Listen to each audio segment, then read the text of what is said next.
يا هلا هلا هلا هلا، ازيكم يا اخواتي؟ عاملين ايه؟ يا رب تكونوا بخير دايما وبصحه وسلامه يا رب. في الفيديو ده هشرح لك ايه هم اكتر 5 اخطاء شائعه الناس كلها وقعت فيهم وهتفضل تقع فيهم في باكج الشو تايم الجديد. وطبعا قبل ما اقول لك ايه هم الاخطاء الشائعه لازم الاول اشرح لك الحدث ده بيمشي ازاي. اول حاجه، الحدث ده انت بتلعب ماتشات ديفيجن او ماتشات اي او احداث ال50 كوين، وبيطلع لك هنا نقط.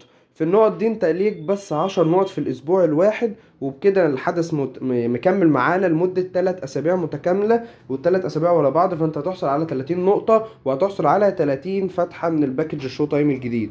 وكل فتحة معانا طبعا زي ما أنت عارف بتحصل فيها على 3 عناصر رئيسية، هما 90 عنصر، فأنت هتحصل على 3 عناصر بحسبة 30 فتحة، فكده أنت هتقفل باكج كامل لو أنت كل الفتحات بتاعتك مظبوطة. ويلا بينا على أول خطأ شائع.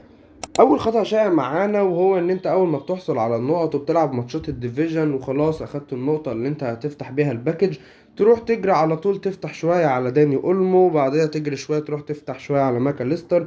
طبعا التفتيح العشوائي ده بيضيع عليك نسبة حظ كبيرة جدا، وممكن لو انت حظك سيء وما كانش كويس جدا فانت ممكن ما تحصلش على ولا لاعب منهم خالص. فمن افضل الاشياء اللي انت ممكن تعملها في الحدث ده ان انت تركز على باكج واحد بس، فان انت تحصل على اللاعب اللي انت بجد فعلا محتاجه وتركز عليه وتحاول تفتح الباكجات كلها عليه. وتاني خطأ شائع معانا وهو الناس اول ما بيجي لها داني اولمو بتجري جري على طول تروح تفتح على ماكاليستر. حاول ما تغلطش في الغلطة دي وافضل كمل في الباكج لحد ما تحصل على ال 150 كوينز، علشان حرام جدا انك تضيع من ايدك ال 150 كوينز اللي هنا وال 150 كوينز اللي مع ماك اليستر بحسبة 300 كوين. فده طبعا غلط كبير جدا. حاول بقدر الامكان تحصل على الكوينز، حتى لو تحصل على 100 كوينز من الحدث بس، مش لازم ال 150، وبعدها على طول روح افتح على ماك اليستر. ممكن حظك يكون كويس جدا ويطلع لك الكوينز اللي هناك كمان، ويطلع لك كمان معاهم ماك اليستر. ودي طبعا غلطة شائعة تانية، واوعى تقع في الفخ ده. وتالت غلطة معانا والناس كتير جدا بيقعوا فيها، وهم انهم يختاروا اللعيبة على حسب الطاقات بتاعتهم مش على حسب هم محتاجين ايه في التشكيل.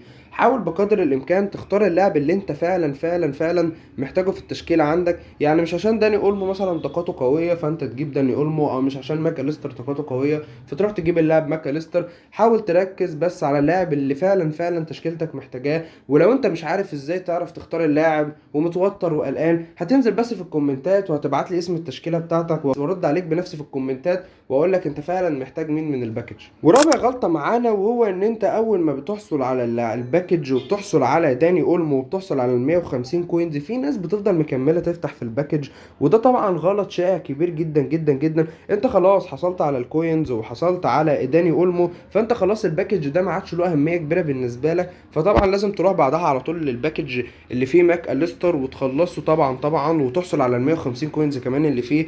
ده لو حظك حلو جدا، ولو حظك سيء طبعا يعني ممكن تحصل على 10 كوين او 50 كوين، وبكده تكون انت طلعت باكبر عدد من الكوينز في الحدث ده، وبتكون كمان طلعت باكبر عدد ممكن من اللعيبه المتاحه، من اللعيبه الهايلايت او من اللعيبه الشو تايم اللي اللعبه مديها لك. فكده انت بتحسن نسبه حظك بنسبه 100%. واخر حاجه معانا يا اخواتي ان هو وانت بتلعب الماتشات مع اصدقائك او كده، طبعا الماتشات دي ما بتتحسبش خالص. الماتشات بس اللي بتتحسب ماتشات الديفيجن، ماتشات الاي اي، والتورنمنت الجديده اللي فيها 100 كوين. طبعا دي اللي الماتشات اللي بتحسب لك فيها النقط. واول ما بتخلص الماتش لازم تكمل الماتش للاخر، وما ينفعش تفوت الماتش او تطلع من نص الماتش. اول ما بتخلصه بتحصل على النقطه وتفتح الباكج على طول.